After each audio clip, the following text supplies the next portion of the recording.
First up, the Boda Boda riders in Kenya are getting Kenyans upset, and not just any Kenyans. Matatu strike on Mondays is about to be a thing. Have you ever seen Anduthi with a sticker written L? Exactly, right? The best way to deal with Nduthis, have a cap.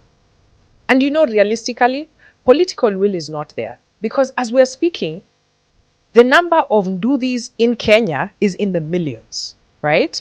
We're currently talking about 2.5 million riders in Kenya. 2.5 million riders in Kenya.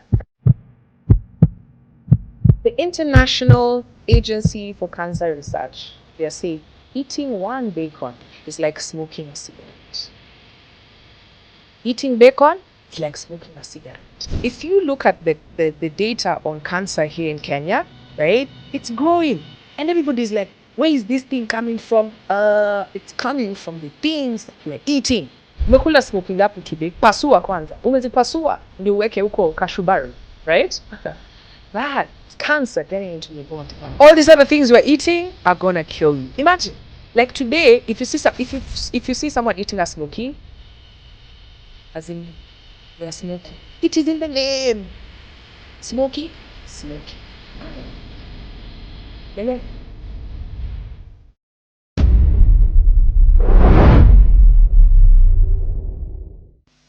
Hey boxers, it's time for another awesome episode of Combox podcast. And I just want to shout out everybody who's been following, loving, leaving a comment, liking, and sharing. Yeah, because we want to grow the community. We're targeting 100K subscribers. So we haven't yet gotten there. We're at just about to get to our 50K mark. So this is a good time to just ask you to continue sharing so we can get to our mark of 100K by the end of this year. Oh, this is definitely going to happen. Now, before I get into our awesome things that we're going to discuss in this episode, I want to tell you about, have you watched episode 119? The one with Mark Pollard? Yeah, I really, really love that conversation. That was actually our first episode of the year. And we spoke about, he spoke about the episode is titled, Don't Call Yourself a Multi-Hyphenate, or Stop Calling Yourself a Multi-Hyphenate. I promise you, that's what I've been calling myself because I do a lot of things. But he goes into depth as to why that is important. And you know what? As a strategist, it's a very good conversation. You gotta watch it. Now, if you're someone who uses creativity, you're someone who thinks for a living, this is a book you want to get. And I want to give this awesome copy because he left two. I want to give this awesome one copy to one lucky boxer. All you have to do is go to that episode and leave a comment. Watch the episode. Leave a comment on what are 3 things that you learned from that episode. And you know what? We'll pick one lucky winner randomly to get this book. So if you're a Strategy is Your Word by Mark Pollard is a book you want to read. I've got my copy and I want to give you yours. Sawa? All right. The Boda Boda riders in Kenya are getting Kenyans upset, and not just any Kenyans. Matatu strike on Mondays is about to be a thing. Protests from matatu drivers and Matatu Association, they are complaining. Boda Bodas are becoming a menace. Now, for us here in Kenya, we probably don't know where the Boda Boda story started from. Well, let me give you a brief history. The year was 1960, right? Between Kenya and Malaba border. This is bicycles that would be used to transport Kenyans across to Malaba and into Uganda and vice versa. They'd go there to trade, they'd go there to visit, and it was just the easiest way. When you get to the border, a bicycle will help you cross the road. Then in the 90s, early 2000s, it transitioned to motorbikes, but not in Nairobi, mostly in satellite towns or in border towns, right?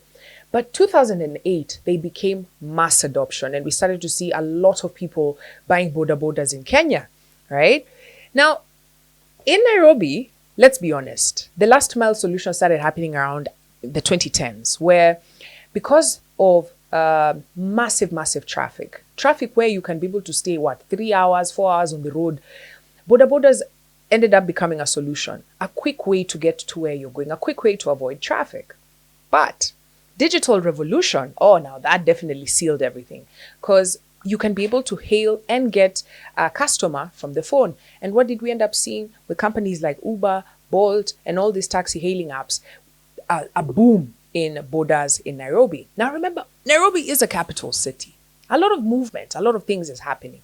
And at this point, we have seen Boda Bodas be involved in a lot of craziness. From, if you are a driver, I am sure one of the things that you're most fearful of is not to be in an accident, but to be in an altercation with a Boda Boda rider. Why? Because there is quick justice. Forget spot fines.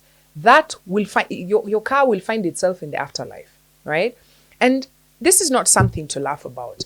The year was 2021. A lady was driving on the road at the Limuru underpass in Pangani. And after she had an altercation with Ndudhi, I think they bumped into each other. And the Ndudhis didn't even give her a chance to explain herself. She was not given a chance even to speak.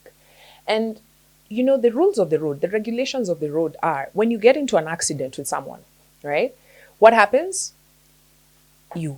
Police come, they determine who was in the wrong, and insurance takes over. And your insurance always tells you, never admit liability.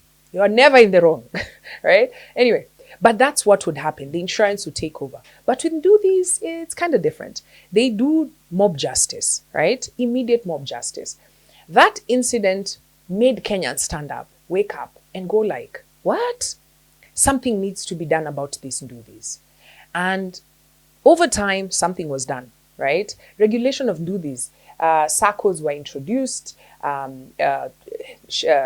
vests were introduced that would write the name of the SACCO on the back of the vest. And not only that, things like putting on your a helmet, not carrying more than 2 passengers, or rather not carrying more than 1 passenger, were rules that were brought to place. But guess what? Still, they're not being followed, not being implemented. Do you know that Nairobi County has introduced a law that in the CBD, you're not supposed to have Ndudhis? But as early as this morning, there were Ndudhis in the CBD. So matatus have then looked at this situation, because from 2022, when this incident of the lady on Wangari Maathai Road that led to government crackdowns, what has happened since then is that aside from the crackdowns, there's more issues with Ndudhis. For example, we have seen Ndudhi riders turn to crime. And it's the next best step, because think about it. How do you get Ndudhi?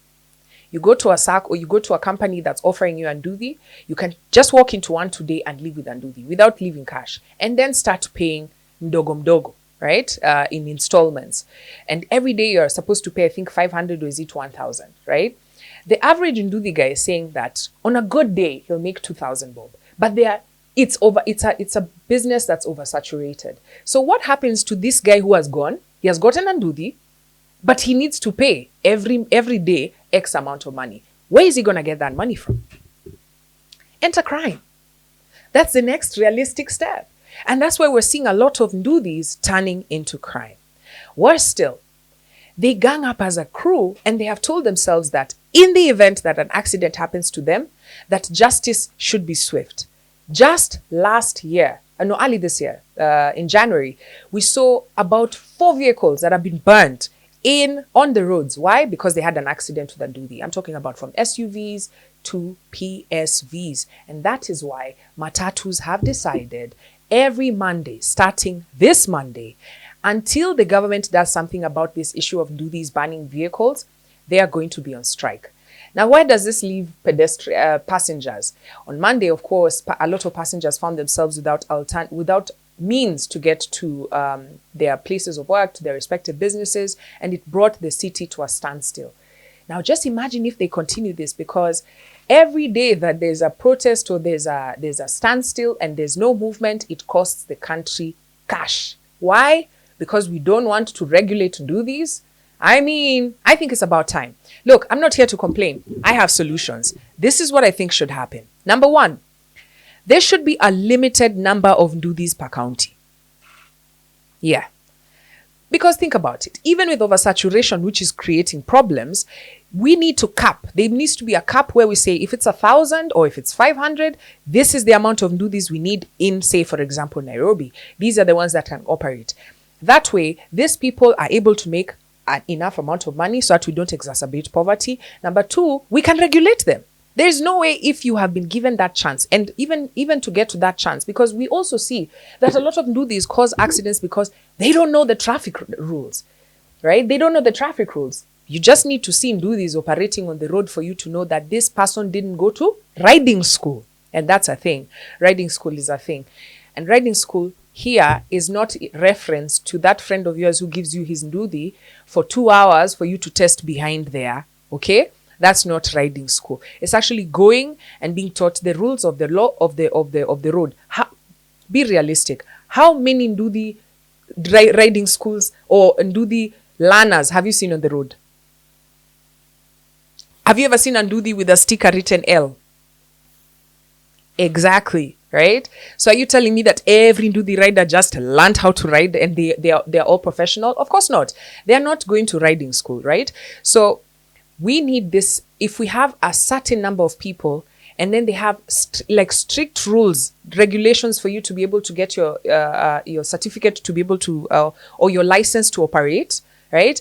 And number three, then because it's so hard to get this license, you would not even think of breaking any laws. Why? Because it would cost you big time. And I think this is the way to go. Because if we continue sitting here and acting like people are not using their ndudhis for theft, and Boda Boda riders, the association has come out and said, look, that's not us. They're just unscrupulous people. It means that they are also suffering from the inflation or oversaturation of people getting. Think about it like this, of people getting ndudhis. Think about it like this. Any young person from anywhere in the country can just wake up, come to Nairobi, walk into with an ID, walk into a company, get a ndudhi, and start operating. I think this is how we can handle it. I'd love to hear your thoughts in the comment section, because whether it's CBD restrictions or identification and uniformity, operational standards, these things are absolutely not working. Compliance documents, penalties for violations. Guys, let's be real. These things are not working. The best way to deal with ndudhis, have a cap. And realistically, political will is not there. Because as we're speaking, the number of ndudhis in Kenya is in the millions, right? We're currently talking about 2.5 million riders in Kenya. 2.5 million riders in Kenya, right? And this is a very lucrative business. Allegedly, they're bringing in 700 billion annually, right? Which is about 3.5% of the GDP. Regulation is needed, but political will is lacking. That's for sure. So at the end of the day, where is a Kenyan left? To their own device. Drivers leaving their house and pray that they never get into contact with ndudhi. And if they do, to be fast enough to get out of that car before it's touched. It's a sad state of affairs. Guys, I think it's time we rethink all our food. Like all the things that we're consuming, I think it's time we rethink it, right? Do you know the International Agency for Cancer Research? They have come up with new research, and this is what they're saying about smokies, hot dogs, sausages, right? These are considered like things that can give you cancer, right?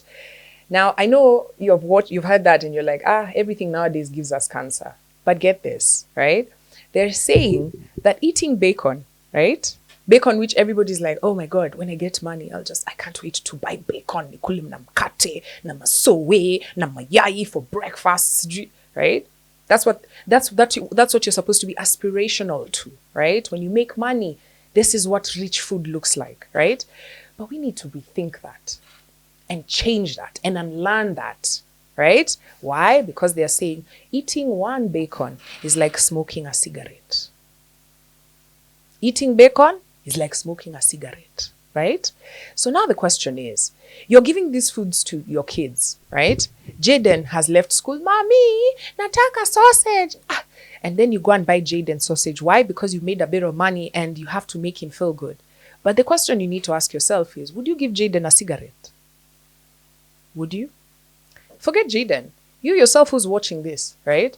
You say, huyo mtu ananuka sigara. But what's the difference between you and that person because you eat bacon, right? Umekula smoking ngapi today? Pasua kwanza. Umezipasua ndio uweke huko kashubari, right? That is cancer getting into your body. And you know what, guys? All this stuff makes sense because if you look at the data on cancer here in Kenya, right, it's growing. And everybody's like, where is this thing coming from? It's coming from the things that we're eating. It's not only this bacon and smokies and hot dogs. Guys, I know you're saying, so tukule, si tukule kuku. But wait, right? They did research. 70% of Kenyan farmers use antibiotics for their chicken, right? Antibiotics. Wanaziwekea dawa. Ndio kuku isi kufe. Remember, these farmers are just trying to get profit. They're trying to sell this kuku, raise the kuku and sell it, right? So the fastest way to keep it alive and healthy so that it gets to the market, they will do whatever they need. And sometimes they self-administer these antibiotics. Now, when you, the consumer, is getting this chicken, because there's regulations on how to use these antibiotics, right? Like, for example, the kuku cannot be slaughtered, I think, if it has consumed antibiotics in the last 2 days, right? But do you think any farmer is telling Kenyans that, oh, this thing has kulad antibiotics? No. What do? It ends up on your plate. It ends up in the eggs that you eat, right? So, what is the problem with eating antibiotics? The residue is left in you and you become antibiotic resistant. So, one of the things that the medical fraternity has complained about here in Kenya, or has warned about, right? Ministry of Health has spoken about, is that there's a growing rise of antibiotics resistance in Kenya. The number one reason, of course, is because people are consuming antibiotics without prescription. But one of the other reasons is because people are consuming chicken and food that has antibiotics, which then makes you antibiotic resistant. Where is this coming from? It's coming from the foods that we're consuming. It's not only that. Have you noticed that we love chicken, right? And people have become sort of, like, Kenyans have grown bigger, right? I don't want to use the word fat because I don't want to be cancelled. But Kenyans have become much bigger. And apparently, this is also coming from the foods that we eat, because eating this food that is contaminated with antibiotics increases your appetite. Unakula kuku, unasikia njaa. Unakula kuku ingine, unasikia njaa. Unakula, unashangaa. Appetite inatoka wapi? Ni hiyo antibiotic yenye kwa mwili. And that's why people are adding weight and getting sick. So these effects on human beings are not good, and they are increasing gastrointestinal issues.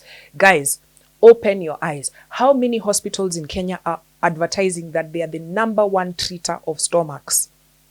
I see billboards of hospitals talking about that they have the best unit for stomach issues. You have to ask yourself, kwani what are Kenyans eating that is disturbing their stomachs? And truly and surely, these things that we're consuming with antibiotics are giving us gastrointestinal issues. We gotta rethink what we're eating.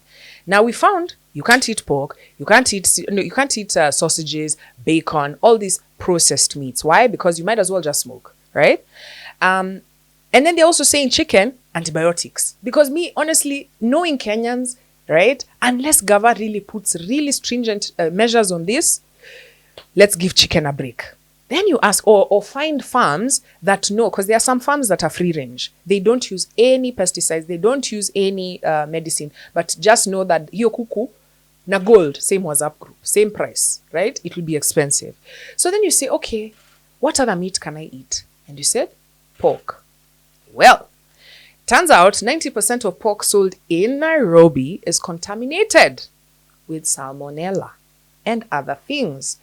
You know, Kenyans consume about 400 tons of pork annually, right? And so a lot of this pork, some of the pork, the way it is raised, has some parasites, right? Which makes it very dangerous for humans. So now the question is, okay, if I'm in Nairobi, I don't have a farm. I'm not farming kuku. I rear my own kuku so that I can find my own eggs, so that they are not contaminated. I'm not eating sausages and bacon and what, so nikule. I think the solution here is goat meat. Legit. I think goat meat is the solution, is the way to go. It's either that or just go full vegetarian. But in Nairobi, also remember that people are using sewage water, right, to plant your vegetables. So basically in Nairobi, the only thing ukule tu paper bag na umeze mate na ufry, because all these other things we're eating are gonna kill you. Imagine, like today, if you see someone eating a smoky, as in they are smoking. It is in the name. Smoking. Haya. Endelea. Dating has become difficult. Dating is one of those things that I think the whole world generally can agree that dating has become difficult. But I know there's a John Terrea who's watching me right now saying, "Ai, what are you talking? Mimi niko na madem kai 20." Sawa, not you. But generally in the world, people are saying dating has become difficult. Let me not just give you people. Let me give you data. Tinder, the dating app, did a study. They did research. And 91% of men said dating is difficult. And 99% of women said dating is difficult, right? So, with that said, I'm curious, would you date AI? Yeah, that's the world we're living in right now. There are people right now in a relationship with a chatbot, with an AI chatbot, right? So, there's a lady known as Yorina Noguchi, right? Noguchi told about her fiance bye-bye. She had been chatting on her AI with her chatbot, talking about her relationship to this chatbot. And the chatbot told her, yo, you know what you need to do? This man is not treating you right. You need to break up with him. You need to break up with him, my sister. And she broke up with her fiance. She was going to get married. She said, yo, it's no Gucci. I'm not getting married to you. So then she got married to her AI chatbot. They are dating and they are currently married, right? And it gets even worse. I was checking out this story of a romantic getaway for couples that are dating, for people who are dating AI. So it's not just one person. I know you're looking at this story of Urina and you're like, ai, kwani amechizi, kwani hakuna machali huko Japan, right? Listen, in Pittsburgh, a romantic getaway was set up for couples. And the couple is one is a human and the other one is an AI. Now, I know in your head you're asking, okay, how does that work? Amebeba simu. Yeah. You take your phone, of course, because that's where the AI lives. Right now, they're not, robots are not accessible for commercial, for everybody, right? So what ends up happening, you go with your phone and you basically, the same activities that would be in a romantic getaway for couples are the same things that are happening there. So if it's whatever activities that would be there, you and your AI person together, right? You're watching movies, you watch together. You're discussing dinner, you're going for dinner, you're with your AI chatbot. Now, realistically, this is what a lot of us are going to be dealing with. I know you're watching me right now and saying, me can never be me. But I promise you, this will probably be a reality for you. And so the question is, what is leading to this kind of relationships, right? What is leading to people deciding to date an AI, right? And it turns out, according to data, that roughly 24% of adults, right? 1 out of 4 adults are experiencing loneliness. 1 in 4 adults in the world is lonely. And sometimes or mostly, right? So it can be fairly lonely or oftenly lonely. This is also despite the massive connectivity that we have, and mostly it's young people. Young adults are the ones who are claiming between ages of 19 to 29, right? 1 in 4 people is lonely, right? And then these are the challenges. For example, going out is expensive. Dating is expensive. How many times do you hear men saying, by the time you pay bus fare, and then they give us money for what, the salon. So people are opting out of dating because I don't have the money for it. Number 2, mental health impact. Let me tell you guys, you can date someone who can actually mess up your mental health. Right? Somebody leaves you, things like ghosting, they've been normalized, cheating, right? And all sorts of really horrible things that are happening in relationships. And these things are leading to mental health issues. And so people are choosing to opt out of relationships. Also, aside from cost of dating, you have shift of motivation. People are just choosing you know what? I'd rather just do other things. And also the rise of BFFs, right? People are choosing to invest more time in their friendships rather than dating. So then asking, wait, how does 1 out of 4 people end up lonely? Because they are opting out of dating, and not because they want to, because of the situation that's presenting itself. So it's clear that if we don't want to date AI, things need to change. But the problem with dating AI, right? Because we're looking and we're seeing and you're like, okay, this presents problems. This presents deep challenges, right? Your friend is there on their phone just dating an AI. So the number one problem I think is unrealistic expectations. You imagine una date chali mwenye amekuwa akidate AI, right? AI, ushaiona AI amechapa? Okay, you're the one who's deciding the specs of this AI, how they should present themselves. Are you going to pick Atina akwe amechapa? No! You're going to pick the best of the best, or what you think in your mind, the fantasy in your mind is what you're going to pick. By the time this person comes to meet a normal, real human, he'll have, or she will have, unrealistic expectations. So I think this would be one of the big challenges for AI. And then, mtu anakuambia, na mbona nini zako haziko? You're looking, this person will be looking for that thing that they have created with this AI in humans. And to be honest, that's super unrealistic. There's also stunting social skills. Somebody who's used to talking to a machine in private, right, has no time to connect. The machine is not going to be talking to you and telling you, no, Jonte, or ghosting you, right? And you having to work. Let's imagine you're in a relationship with a girl, right? The girl ghosts you, or the girl has gone quiet. Are you just going to cut her off? Or maybe to be able to find out what happened that she's quiet, you're going to reach out. And that takes an effort, right? In you, aside from your comfort zone. You're going to have to get out of your comfort zone to find out, hey, why are you not talking to me? And then use your skill to try and rope her back. I'm using an example of a man. It can also be a woman, right? So there's some work you need to do. But with AI, there's no work. Okay, you say jump, how high? You are the one who's putting the settings. So at the end of the day, you become stunted in social skills. If someone just goes quiet, you just assume that, oh, okay, and you don't know how to work around that, right? That becomes a problem. Increased isolation. We're talking about 1 out of 4 people are experiencing loneliness. I think this story with AI can exacerbate the situation. If you are seated with this best friend of yours who's always telling you what you want to hear, are you going to even have time for other people? So you're just there by yourself with your phone, talking to this thing in your phone. Because also, a lot of people are not going to be able, like if you walk up to me, like let's imagine your cousin has come to a family function, right? Na amekuja na boyfriend wake. Kila mtu amekuja na mtu wake. Si ndio?